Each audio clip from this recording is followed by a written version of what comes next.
Welcome to Acorn to Oak with Penny Quayle-Pierce and co-host Matthew Donachie. Within each acorn, there is the DNA that strives to be a mighty oak tree. All it needs to reach its potential for greatness is to be activated.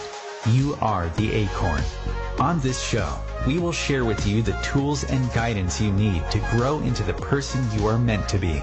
And now your host, Penny Quayle-Pierce and co-host Matthew Donachie.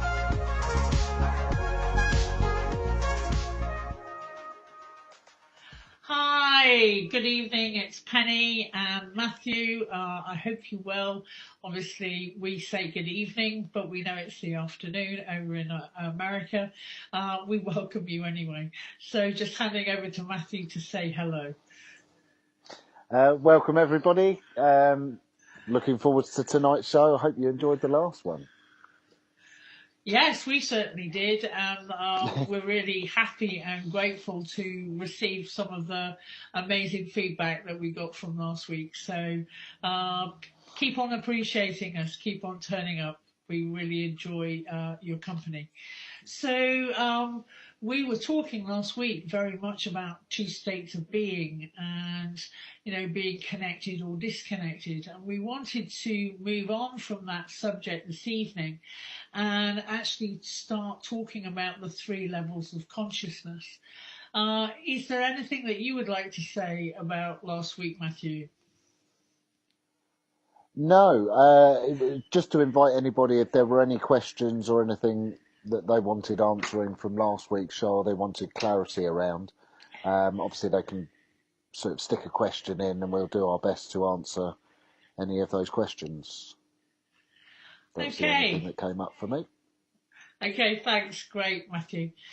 So when we actually start talking and looking at levels of consciousness and consciousness, there's three levels of consciousness that we would like to talk about. That's the conscious mind, the subconscious mind, and the superconscious mind. And why are these levels of consciousness so important, and how we can get them working together in order to expand the experiences of our lives. So if you took a diagram and looked at the conscious mind, it is just 10%. And that 10% houses our ego, our personality, our likes, our dislikes. It thinks it's in control because, doesn't the ego love to think it's in control? It thinks it's the master, and it thinks it has complete control on the rest of our amazing energetic beings. However, that's not the full story. It is only 10%. And, this is when I talk to people and people actually look at me a bit sideways when I actually say, well, if it's 10% and we look at how big mindfulness is, mindfulness is only working with 10% of our conscious mind. Mindfulness does not move over into the subconscious mind or the superconscious mind. So when we look at the subconscious mind, it's 40% of our minds. It is it's the emotional mind. It's very much, I tend to look at the subconscious mind as a huge warehouse. It makes sense to me. And that warehouse is divided into two sections. 20% of the warehouse is basically dedicated to storing skills that we have learned over our lifetime. Maybe it's the skill of driving. When we first learned how to drive, it was a very conscious thing whilst we were having lessons. And if you were driving a stick shift, you definitely had to keep your conscious mind on it, because otherwise you'd be kangarooing down the road. much to the disgust of your tutor and anybody else who was on the road at the time. But once you actually mastered those skills, we then store those skills in the subconscious. And one of the reasons we store it in the subconscious is because the conscious mind is only 10%, and it doesn't have the room to store the skills that we need in order to run our daily lives. So we suppress them into the subconscious. So 20% is skills. And the other 20% in the subconscious mind, fortunately or unfortunately, is clutter. And it's all, we've put all sorts of things down there in the subconscious mind. You know, when we haven't felt things, maybe we stubbed our toe at the age of 3 and we were told to man up and not cry about it. And that hurt and pain we suppressed into the subconscious. Maybe it was, again, doing your first amazing drawing at school and having a teacher tell you, you know, what is this? Why have you done, you know, purple hair on a person? Or is that a person or is it a tree? And having our creativity slightly being embarrassed that maybe we haven't got the right thinking. And we suppress that emotion into our subconscious. Maybe it's, again, a loss of a loved one, and we weren't allowed to feel and cry, and we suppress it. So some of that stuff, some of that clutter is the suppressed emotion, and that's why we call it the emotional mind. But some of the stuff, you know, I remember, you know, watching Raiders of the Lost Ark, and I was talking about this today with somebody, and you've got this huge warehouse, and they bring the Ark of the Covenant down in a crate, and you see this massive warehouse with lots of different shelving, and they just pushing the Ark of the Covenant along, and they store it on a shelf.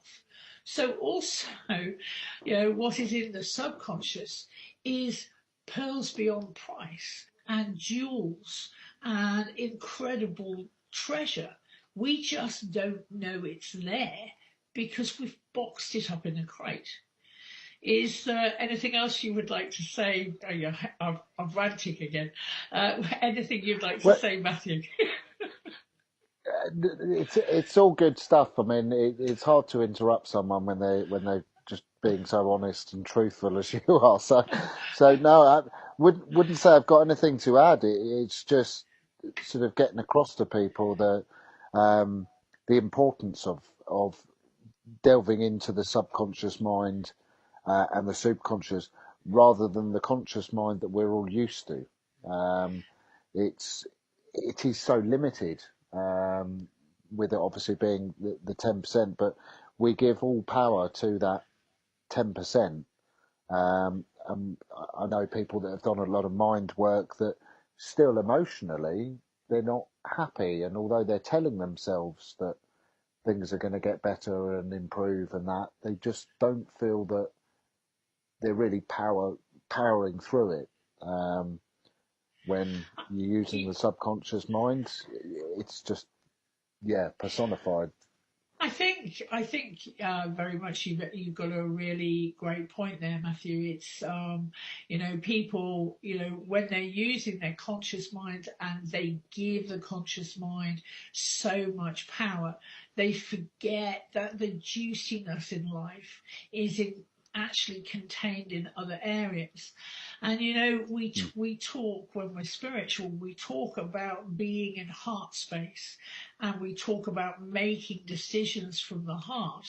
But unless we're in contact with the subconscious mind, we cannot actually know what heart space is, because you can't think about it. You have to feel it. And this is, again, both Matthew and I obviously work in a similar field. But when we actually ask people how they're feeling about something, and they come back with a really quick quip of, "Well, just let me think about that for a moment." And this is when Matthew and I maybe have eye contact with each other, and we just nod in our heads, and we're going, "Uh-huh, we're going to have to work hard with this one." It's just they haven't even begun to understand that feelings are there to be felt, not to be thought about. And it's a really crucial distinction between doing mental work or actually doing emotional work and having emotional intelligence. So, that's very much part of what the subconscious does. And the subconscious mind actually throws things up where into the conscious mind when it thinks we need to pay attention. And that may well be, again, another talk that I give sometimes is called "Why is this happening to me again?" So it will throw up a recurring pattern to try and bring our attention to the fact that not everything is really good down in the subconscious, and the clutter is beginning to get larger than the actual skills side, and you're starting to get a slight imbalance. And it is very, very generous to us, the subconscious, and it will it'll throw a flag up and say, "I think you need to pay attention to this," because the pattern is repeating. And the universe is infinitely patient with us, and if we don't get it the first time, it will just repeat it and repeat it and repeat it and repeat it with alarming regularity until we wake up and actually pay attention. So, that's very much part of what the subconscious mind does.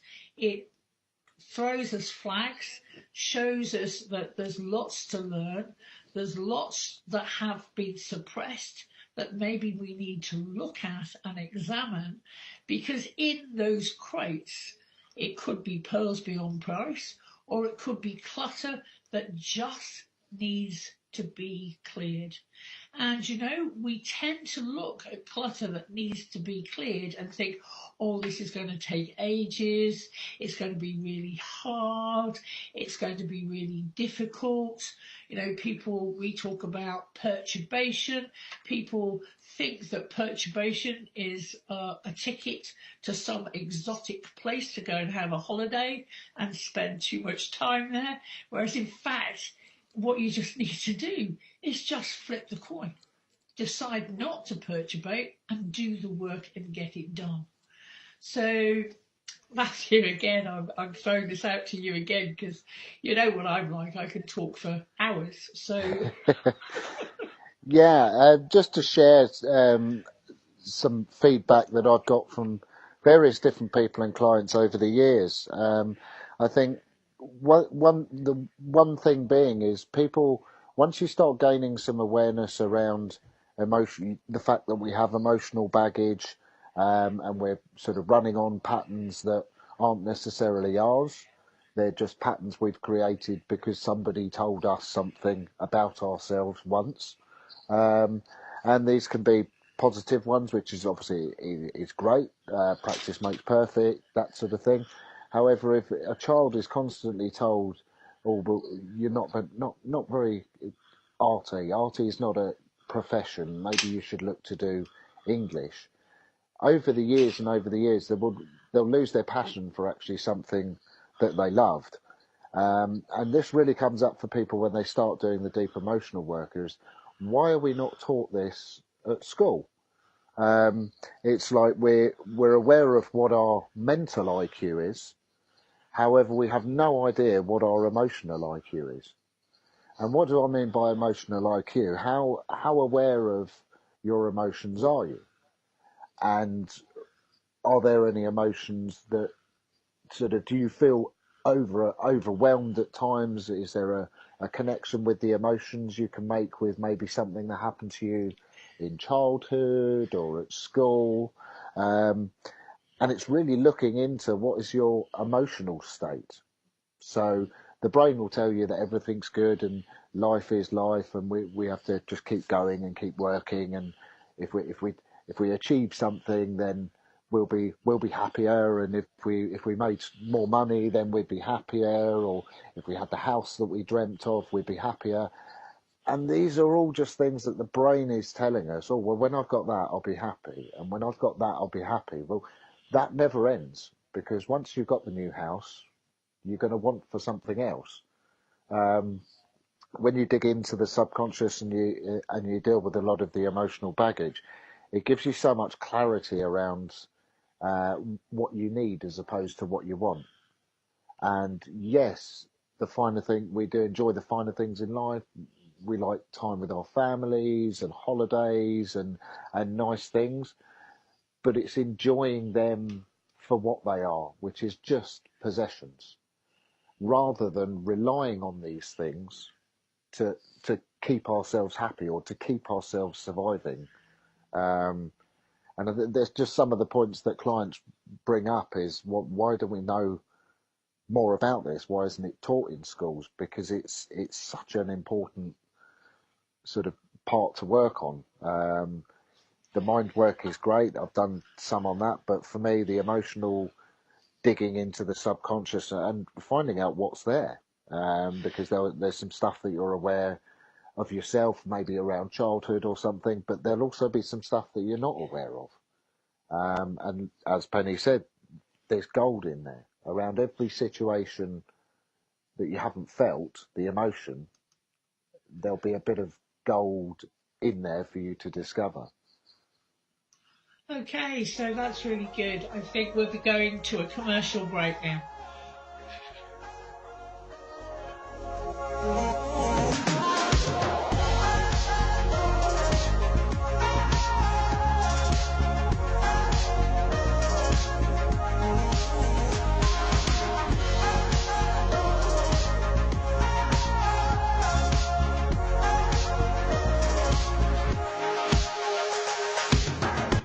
Your conscious connection to a more mindful world.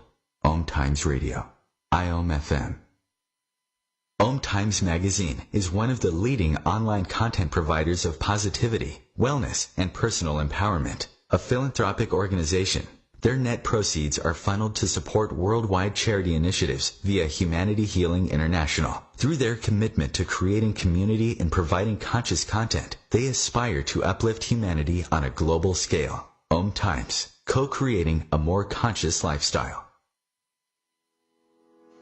I'm Kathy Williams, host of Sexy Mom Abundant Life radio show on Thursdays at 5 p.m. Eastern, 2 p.m. Pacific.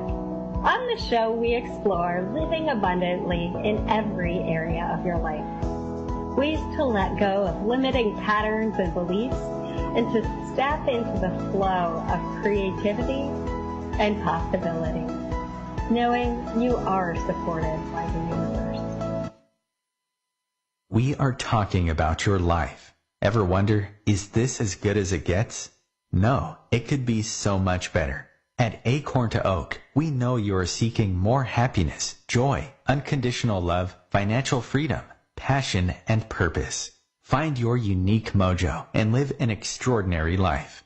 Want to know more? Contact us at our website, acorntooak.org.uk.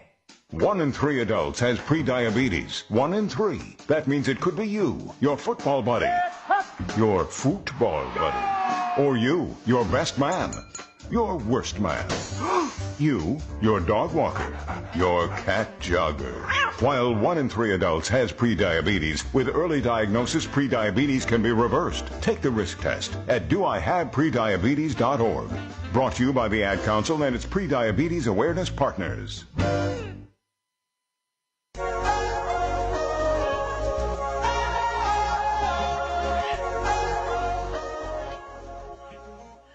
Hi, so we're back. I just wanted to go back to the conscious mind just for 2 seconds, because, you know, when we're on a radio show, sometimes we forget to add the finer point. And the finer point about the conscious mind is it's built to survive. It has our fight or flight responses in the conscious mind. And we also respond to the senses. Our 5 senses put data into the conscious mind, and the rational mind part of our conscious mind tries to make sense of the world through the 5 senses. So I just wanted to add that because, you know, I was getting so excited earlier on that I forgot to add it. So I just wanted to make sure everybody realised that. So going back, Matthew was talking about the subconscious mind. And some of the feedback that we've had, you know, all the Breath for Life practitioners get on certain occasions, feedback from their clients actually being really amazed and inspired by a tool that takes them down into the subconscious so that they can work on site. And I was talking with someone earlier on today, and actually it was an analogy that I basically said, you know, if you're trying to clean up your living room, you know, and you want to clean it, that's fair enough. By all means, clean it. But it's not going to help when all of the baggage and the rubbish is stored in the basement. You know, if you want to clear out the basement, cleaning the sitting room, you know, and your lounge is not going to get rid of the clutter. You need to go into the room, i.e. the basement, to clear out the clutter there. So, you know, this is, again, making sure that people have the realization that, you know, if you're doing subconscious work, you need to use a tool that's going to take you down into the subconscious so you can clear the clutter on site.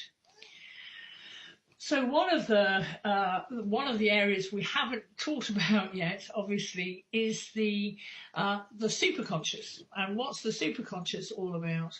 I mean, the superconscious is 50% of our levels of, you know, within our minds. It's 50% of our mind's capacity. So what is that about? And the conscious, obviously the superconscious mind is, you know, we've heard terms thrown around like it's your higher self. It's where you have your inner teacher, intuition.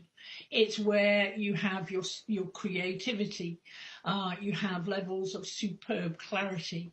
It's where the visionary part of self is, the part of self that can see the bigger picture, the part of self that doesn't argue with others.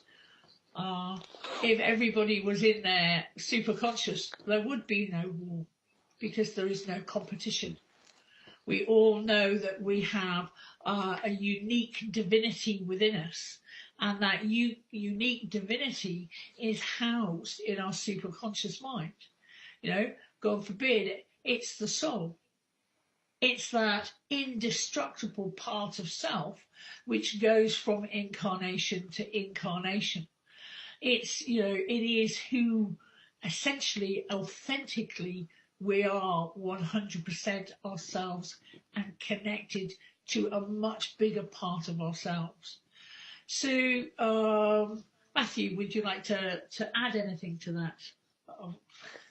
Yeah, I think a lot of people say that as a child they felt like they were here for something special, or they felt special, but they never realised why. And that, for me, really resonates, especially in adults. A lot of adults don't access the superconscious and don't realise, A, how capable we are, but B, also that if we're more creative and we're more in the flow and using our superconscious mind more, life changes. we can bring in things to our life which we never dreamed we could manifest. And that feeling that you had as a child was just being in the superconscious. It's like as the Australians would call it, a dream state, where anything is possible. If you can dream it, you can create it. And we can see that from people like Bill Gates. I mean, he was talking back in the 70s to people that we'd all be walking around with tablets in our hands, that we would be able to phone people across the world and have FaceTime. And he was probably told he was crazy many a time. However, he had the vision, he had that clarity, and the knowledge, which is so much greater than we actually, we don't know we all have this knowledge and this capability. Where does genius come from? And it's from the superconscious. Yeah, and the superconscious is our connection with the source as well. Yep. And as we connect with the source, then we also, Jung would say to you that, there is a collective unconscious. And I would say to you, there's a collective superconscious where, people, it's amazing how things change. And when we get in contact with the collective superconscious, somebody will come up with an idea, say, you were talking about Bill Gates, and then suddenly somebody else will have, I don't know how many different ideas which are similar or actually moving that technology along. I'm not, my husband, bless his cotton socks, is a nerd and is into technology. I'm not. I'm not a person who, I try and make friends with technology, but it's not my favourite thing. But it's really interesting, when I was, some of the writing that I do and some of the copy and the books that I've written have basically been because I've managed to connect with that genius of the collective superconscious and see ideas or be able to move ideas on from what I have read. When I first got into energy work, there's a great NASA scientist, Barbara Brennan, who wrote a couple of really amazing books, The Light Emerging, and I'm not too sure, I can't think of the other one off the top of my head. But she was a NASA scientist, so when she first wrote about energy, it was probably way over the heads of most mortals. And I used to look at it and go, right, I'll just take 2 pages at a time and read this, because I was fascinated by it. And what it helped me do was write energetic models of health, cure and disease, which are a keynote thing from Acorn to Oak's methodology. And it's, it's very interesting when you look at that. But it came through the collective superconscious, the bits that I needed to add to make it a cohesive system. And it's really interesting that when you can connect to that superconscious level within self, it gives you access to universal truths, it was pretty amazing stuff. So when you're actually beginning to look at, okay, we've got these 3 levels of consciousness, and most of humanity at the moment will go from, if they're capable of this, will go from the conscious mind to the subconscious mind, and then go through that area, and then achieve with training going into the superconscious mind.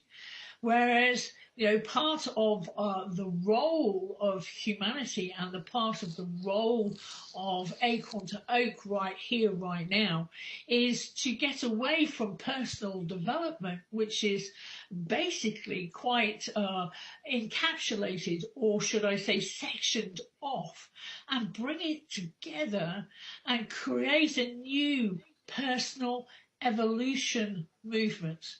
And personal evolution is so important. It's when we empower ourselves enough to know what next steps we need to take. And that may need some help and guidance at the beginning.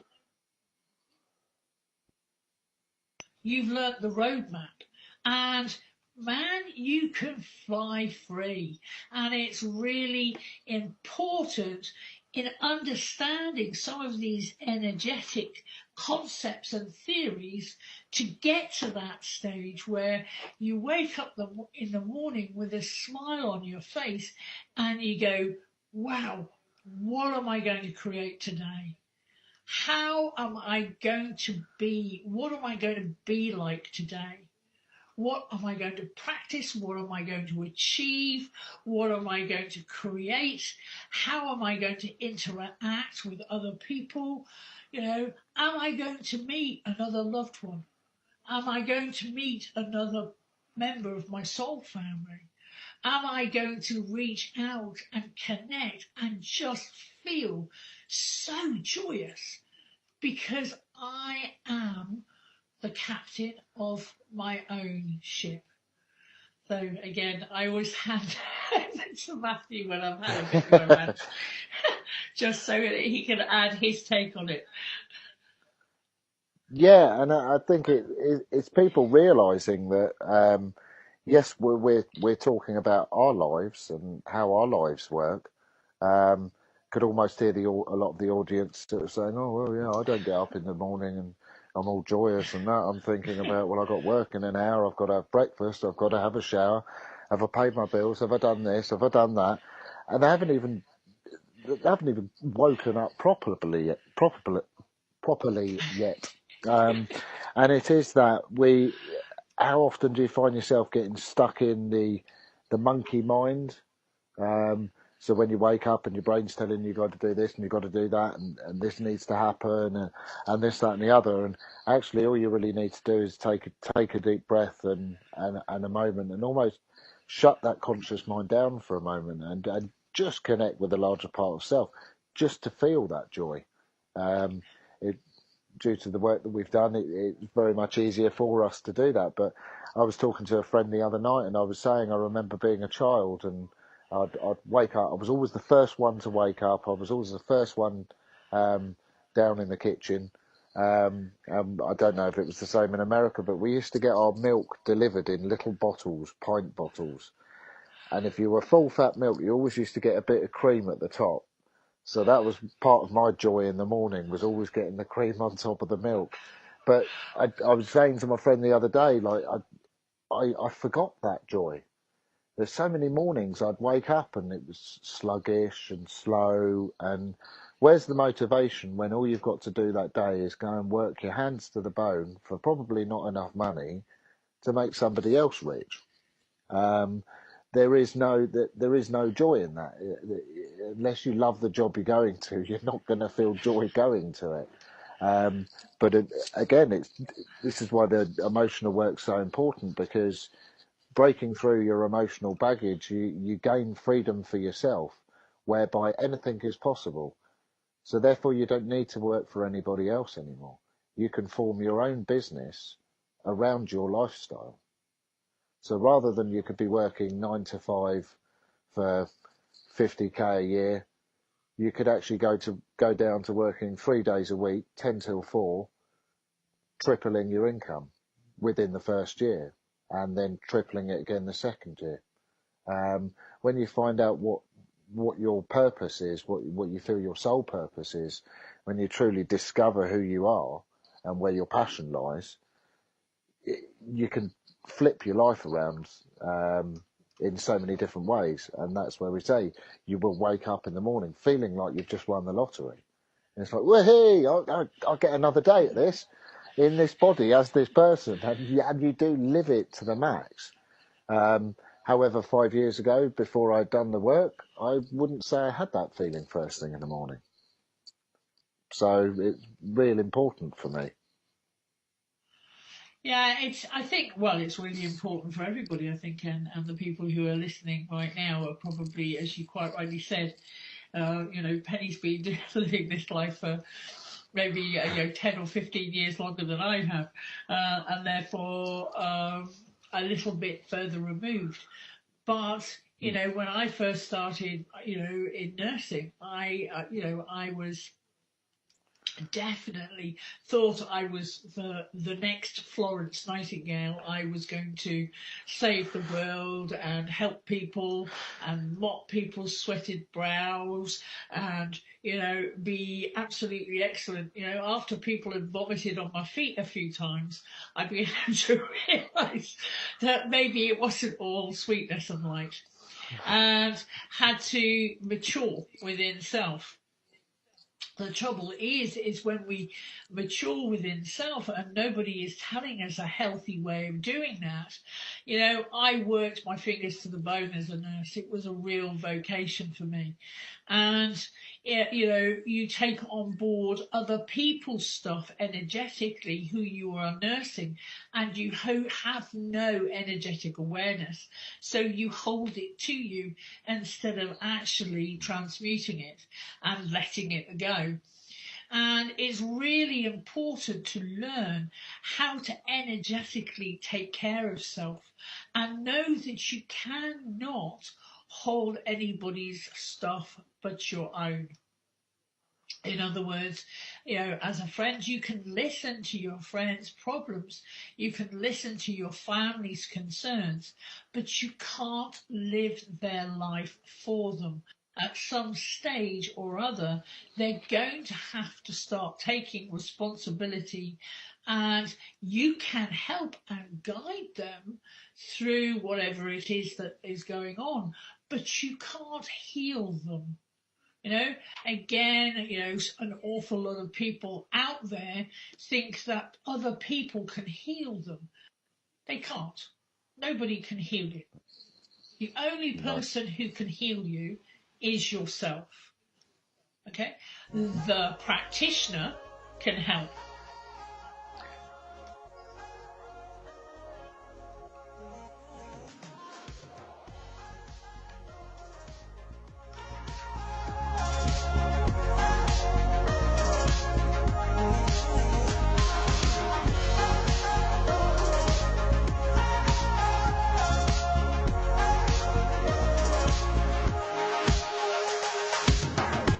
A conscious lifestyle for a mindful life. Om Times Radio. IOM FM. Being a radio host on IOM FM allows you to build your show on a rich platform with the power of the internet to fulfill your outreach goals and connect with a very specialized and global online audience, unlimited by time and distance. Om Times Radio will provide you with web relevance, a recognizable conscious brand, and with the standard of excellence that has accompanied every single Om Times endeavor. Host your show with Om Times Radio Network. Hello, I'm Sandy Sedgbeer, host of Om Times Magazine's flagship radio show, What is Going On?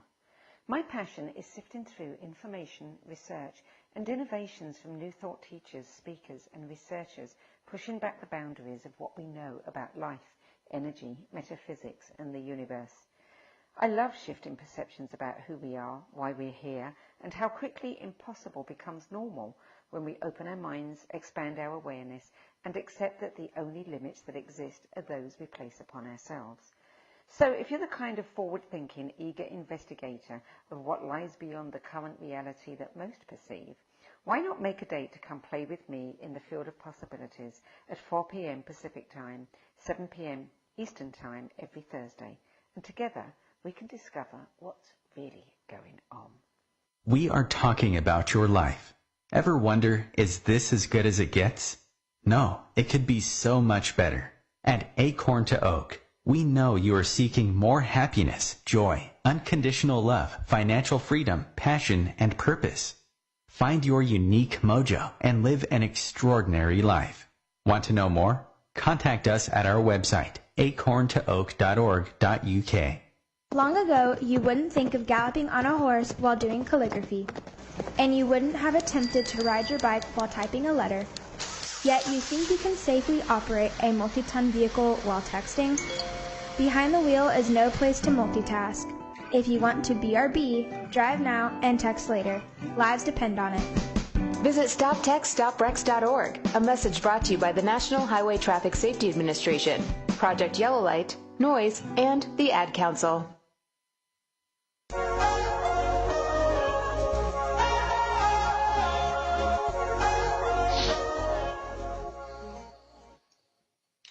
Hi, so we're back again. So as I was just saying before we went to commercial break, there is no such thing as a healer.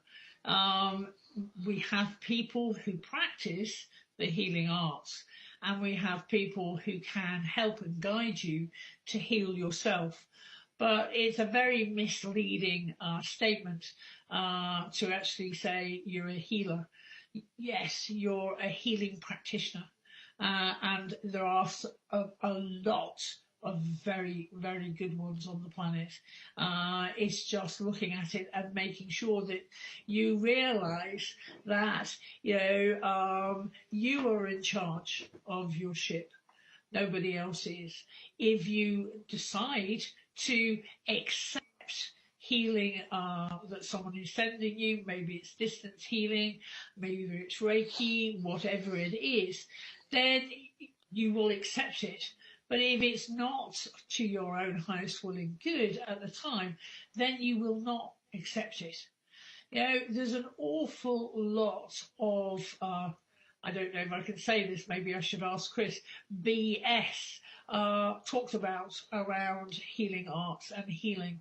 And it's really important for us to not tell ourselves stories about it, but actually look at it and be systematic and looking at how energy works. It was really interesting. Last night I was doing an hour and a half's training for the PDA, which is the personal development app. And I was talking about, over the hour and a half, I was talking about pretty much from science to spirit. And it's really important to realise that all of these things are actually based in science. But it leads to a more spiritual fulfillment. And what we've been talking about this evening is very much part of a linchpin in that from science to spirit, the 3 levels of consciousness and what their jobs are, and how can we encourage a connection and a deep connection between all 3 of them. So, lots of different things help. Please don't think I was dissing the performance of the conscious mind. The conscious mind is so very, very important. It is where we hold the ego, and the ego is what keeps us on the planet. If we didn't have an ego, we wouldn't be on planet. Because it's the ego that keeps the soul safe. So the conscious mind was built to survive. The subconscious mind is the emotional mind, and it's there to help us gain balance between the 3 levels of consciousness. And the superconscious is where the higher self is, the soul, your unique divinity, creativity, all of those really juicy things. That level of consciousness is designed to thrive. And it is literally designed to thrive. And that is our natural state. Unfortunately, what happens is the ego in the conscious mind gets overinflated and decides that it's master. And I'd just like to tell you this quick story before I hand back over to Matthew. Is the story of a blind person's dog.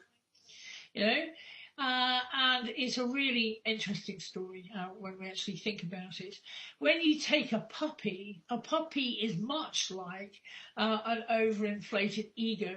It's delightful on occasions and it can be real fun, but it can also be a pain in the backside. It can mess on your nice carpet, it chews your slippers, and it needs to be trained. And as you train that puppy, and you house train it, you can actually not worry about it pooing on the carpet or peeing in your tea or whatever it is it's doing at the time. So you train the puppy and it becomes house trained. And then you can actually take it for walks and let the puppy off the lead a little bit because it returns when you call it. But you can't let it off the lead until it learns how to return to your call.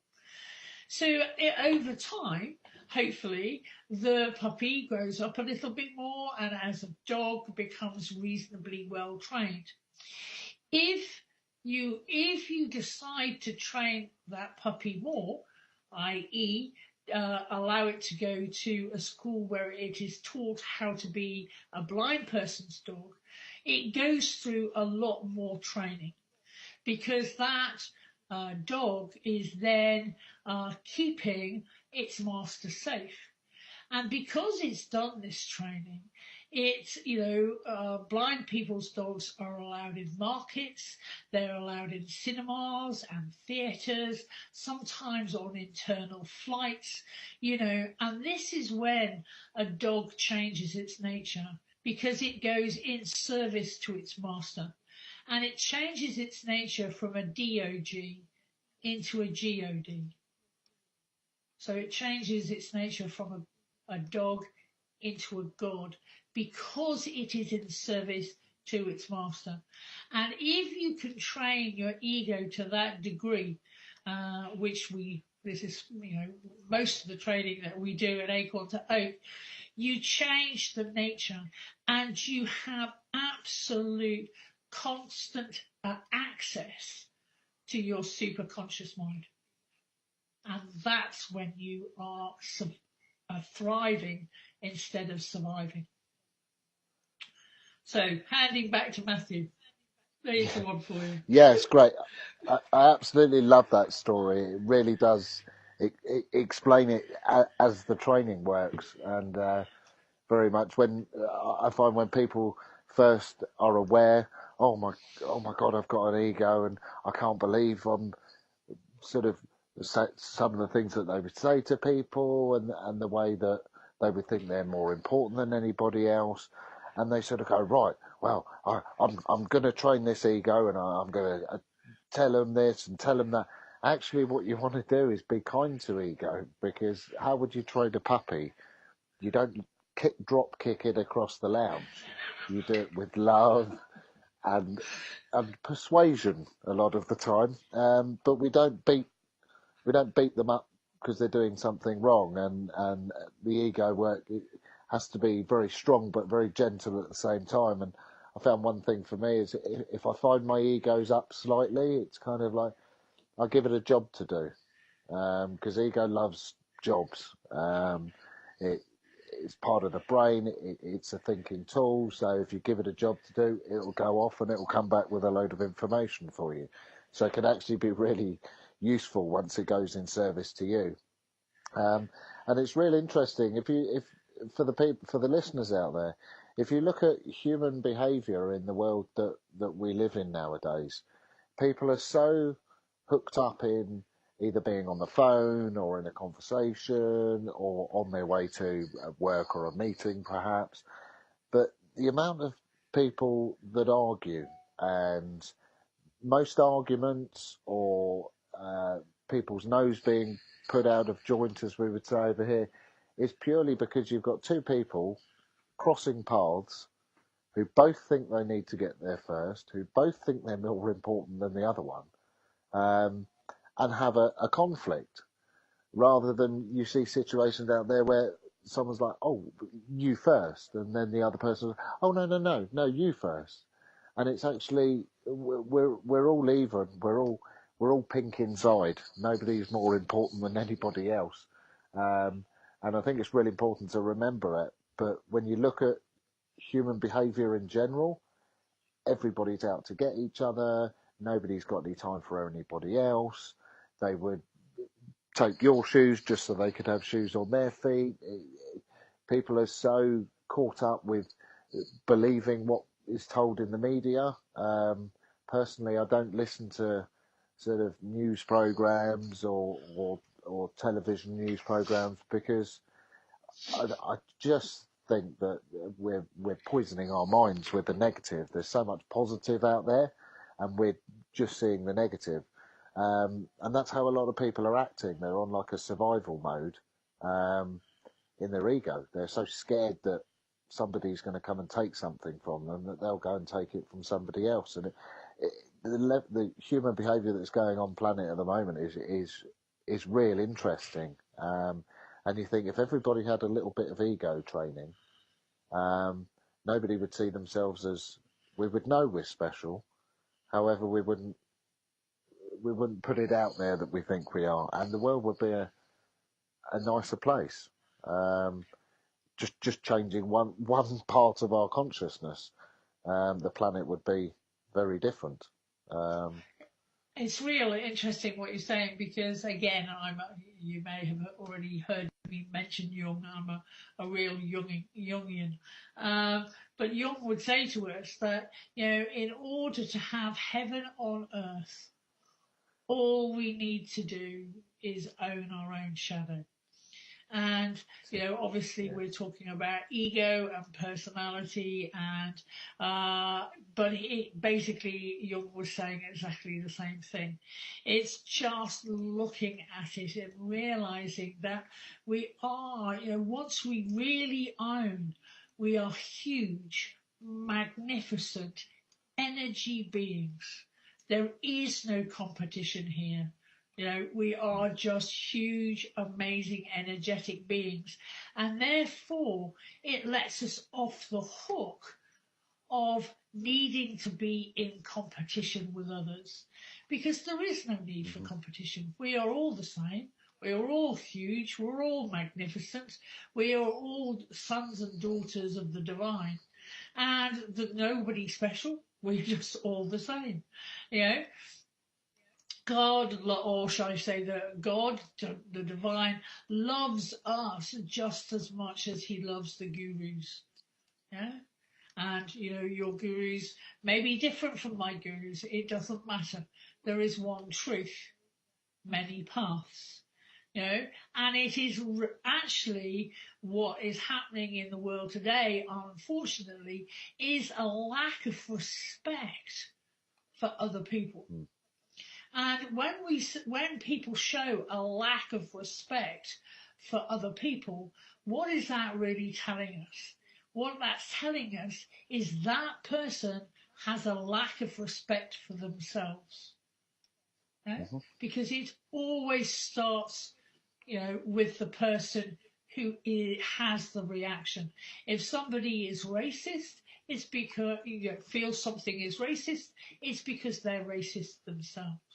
If people think that people are unloving or nasty, it's because they've got some sort of nastiness or unlovability about themselves. And it's actually, if we could actually take responsibility for our own selves and our own projections, we would have heaven on earth. It's just, we think, we divorce them from ourselves, and it's about blaming others for their, the things that let them down, and it's not taking ownership. So, we've got a couple of minutes now to wind up. So the things that I would definitely like you to take away from this is learning to have more empathy for self. Learning that we do have 3 levels of consciousness, and maybe get excited about exploring them more deeply, and looking at your life and realizing there's a whole big area in our minds. And I very much look at this like the final frontier. This is the journey. This is the exciting part of looking at how we're made up and bringing it all together in a cohesive whole. And I live for this stuff. I love this stuff. I'm so passionate about people learning that they are these big, enormous, amazing beings and how they work. It's like looking under the bonnet of a car. So, Matthew, anything you'd like to add? Yeah, I think for me, that's where the passion came for me, was discovering actually what do you mean life isn't how my experience has been up until now? Because no matter how good your life is, and unless you do the deep work, you could make £100 million in a year. It's not going to make you happy. But when you do that deep work and you find that passion within self, that there is absolutely nothing like it. And to help other people move forwards and do that within their own lives is I wouldn't call it work, put it that way, because I get such a buzz from it and such a rush, and the more people we can educate about this sort of thing, the better. It should have been taught to us in schools, and hopefully maybe in the next decade it will be. Thank you for listening, and we'll see you next week. Thank you very much. See you next week. Take care.